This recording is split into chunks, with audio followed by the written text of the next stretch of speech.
Et Rémi, il est avec nous. Et Rémi, comme chaque fois après le Flash Info, eh bien, on va te laisser la parole pour que tu nous donnes ta vision de l'actualité. Et je pense que, encore une fois, avec tout ce qu'on entend, il y a beaucoup de choses à dire. Oui, on va pas avoir le temps pour tout dire, mais merci Julien et salut tout le monde, salut Laura. Salut Varobaz. Ça va Ouais. Mais Ed, par contre, il est pas en face de toi, donc t'y penses pas. Mais ça lui aide un petit peu. Ah, salut Ed. Mais ouais, salut Ed. Bah, il boude. Ok. Bon, j'aurais fait pareil. Je fais exprès, voilà. Ça arrive. C'est la magie du son. Okay. Et aujourd'hui, comme invité, du coup, on reçoit Varobaz. Alors Varobaz, comme on le disait, tu as un spectacle qui s'appelle Varobaz à l'amour. Ça veut rien dire, mais c'est très joli. Et tu es aussi youtubeur. Et chose étonnante, j'ai encore jamais vu une de tes vidéos. Voilà, je peux rater. Ouais, j'ai raté. En même temps, YouTube et Facebook font des propositions automatiques en fonction de ce qui est censé nous intéresser. Donc visiblement, c'est Google et Mark Zuckerberg qui se sont dit à ma place, non Rémi, franchement, pour toi, il en vaut pas la peine. Ce sont vraiment des bâtards. Hein. Du coup, je m'interroge quand même sur ton historique de recherche vidéo. En revanche, figure-toi que Facebook me fait souvent des propositions de meufs à poil qui parlent anglais. Alors que bizarrement, j'ai jamais été intéressé par les meufs qui parlent en anglais. Donc non, je disais, j'avais encore jamais vu une vidéo de Varobaz, peut-être aussi parce qu'il est pas très actif sur YouPorn. Et tant mieux, d'ailleurs. Du coup, hier soir, pour rectifier, je suis allé voir une de ses vidéos. J'ai vu la vidéo, comme on en parlait sur les Teletubbies, la fameuse vidéo. Ça va devenir ton best-seller, quoi. Dont tout le monde parle. En fait, je résume un peu pour les auditeurs qui l'auraient pas vu. Alors en fait, tu passes la vidéo d'un épisode des Teletubbies et tu fais des commentaires pendant la vidéo. C'est ça. Voilà, en gros. Merci. Ouais. Donc, tu sais vendre mon travail, c'est cool. T'as vu, j'ai résumé, tu me dis. C'est vraiment ça. Voilà. Donc c'est drôle, mais on peut quand même dire que tu te foules pas trop non plus. Et j'ai regardé la vidéo jusqu'au bout et franchement c'était bien. Allez, on passe à l'actu. Non mais on va pas faire 20 minutes sur les télé. Alors, donc là, les actus, il y a une actu principale, c'est encore la progression du Covid. Et ouais, parce qu'il y a encore trop de contamination. En fait, on a cru que le Covid c'était un summer body. On fait juste gaffe 2 mois avant l'été et on fait n'importe quoi tout le reste de l'année. Et le grand changement, c'est que cette semaine, jeudi même, Lille est passée en zone écarlate. Zone écarlate. Franchement, je m'y ferai toujours pas. Vous avez vu les nouveaux noms des nouvelles zones. Au départ, le gouvernement, il s'était dit, ouais, zone rouge chez le max, avec des critères pas très élevés, tu vois, pour bien faire flipper les gens. Et puis quand ils ont vu que le nombre de cas augmentait, ils se sont retrouvés bien emmerdés. Du coup, ils nous ont pondu des super rouges ou écarlates. En fait, Olivier Véran, il va chercher ses idées dans les épisodes de Super Power Rangers. Ça se trouve, c'est son fils qui a choisi. On est passé à 2 doigts de zone Dracofeu.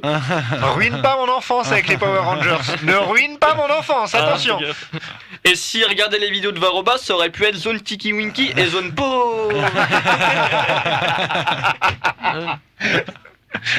C'est quoi la prochaine étape après Super Rouge et Écarlate? Zone Flamme de l'Enfer ou zone communiste? Mais bon, là, ça ferait beaucoup trop flipper. Non, zone Flamme de l'Enfer, franchement, on s'y habituerait.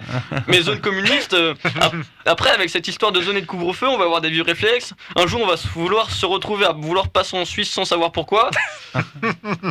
Heureusement qu'ils n'ont pas commencé à mettre la zone noire, parce que si ça augmentait, avec la médiatisation de Zemmour et ses propos d'extrême droite qui donnent des idées à certains, ils auraient été tout à fait capables de nous pondre des noms de zones très chelous. Zone noire, zone très noire, zone ensauvagement, zone séparatiste, zone tous des voleurs et des violeurs. Mais pas tous, Christine. Ouais, cette zone-là, elle serait vraiment longue à dire. J'ose pas imaginer les pauvres journalistes qui devraient l'annoncer. Ça serait galère. Et si ça augmente encore, moi je suis sûr qu'il y a Marine Le Pen qui a des idées pour la zone noire. Zone rentre chez toi, zone Banmako, zone Bougnoul, zone SS Marine, SS Stoltenberg-Geburgstag. Ça aussi, elle serait dure. Ouais, c'est fait un bon accent allemand, je te l'accorde. Ah oui, non, là dans cette chronique, ça dénonce. Moi j'ai pas peur, j'ose. D'ailleurs, là en exclu, je vais vous donner ma petite astuce pour avoir confiance et oser davantage. Une petite astuce que tous nos auditeurs peuvent appliquer chez eux. Laura et Julien, vous aussi, Varobaz, il s'en fout, c'est déjà un gros thug. En fait, quand je suis pas très confiant et que je sais pas si je peux oser quelque chose, l'astuce, c'est que je me dis cette phrase magique, je me dis qu'aurait fait Patrick Balkany. Et là, tout de suite, Et là, tout de suite, franchement, tout passe, quoi. Là, je suis libéré, effectivement, je me sens bien. Ça y est, on y va, il n'y a plus de complexe. Et un qui est décomplexé, en ce moment, c'est Donald Trump. Vous avez vu la transition, hein? Complexe, décomplexé. Et je me fous pas de votre gueule, ça a bossé à l'écriture. Hein. C'est mieux écrit qu'une vidéo de Varobas, si j'ai bien suivi le début de ta chronique. T'as pas de Pokémon déjà. Pas de Pokémon. Et donc, lundi 5 octobre, le président américain est sorti de l'hôpital où il était soigné du coronavirus. Il est rentré en hélico, tranquille. On lui a demandé, vous préférez la fusée supersonique ou l'hélico? Et il a répondu, non, juste l'hélico, moi je veux montrer que je suis comme tout le monde. N'empêche qu'en 4 ans de présidence américaine, le seul truc qu'on trouve de positif chez Donald Trump, c'est son test Covid. Il est rentré chez lui et il a tweeté « Je me sens encore mieux qu'il y a 20 ans ». Le moins qu'on puisse dire, c'est qu'il manque pas d'air, et c'est bien dommage. Non, bon, ok, même si on ne l'aime pas, on ne souhaite pas sa mort, hein, rappelez-vous quand même que Trump est l'enfant de quelqu'un, donc toutes mes pensées sont avec Satan en ce moment. Et l'autre jour, j'ai regardé le débat Trump-Biden et je faisais des commentaires.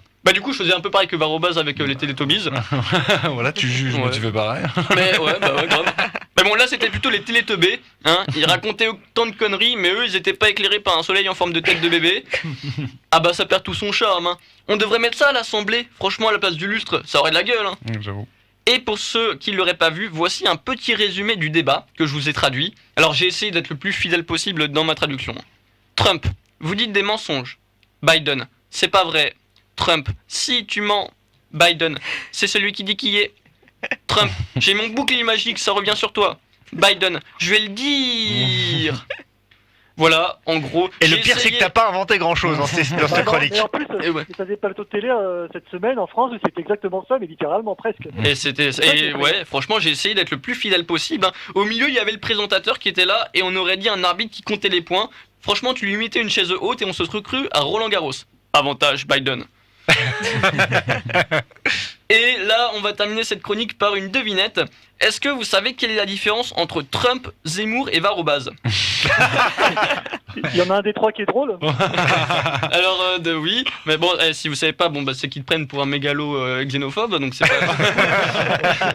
Mais moi, celle que j'ai envie de dire, c'est que Trump et Zemmour incitent à la haine, Varobas à l'amour. Oh, c'est beau, bravo Rémi. C'est bon.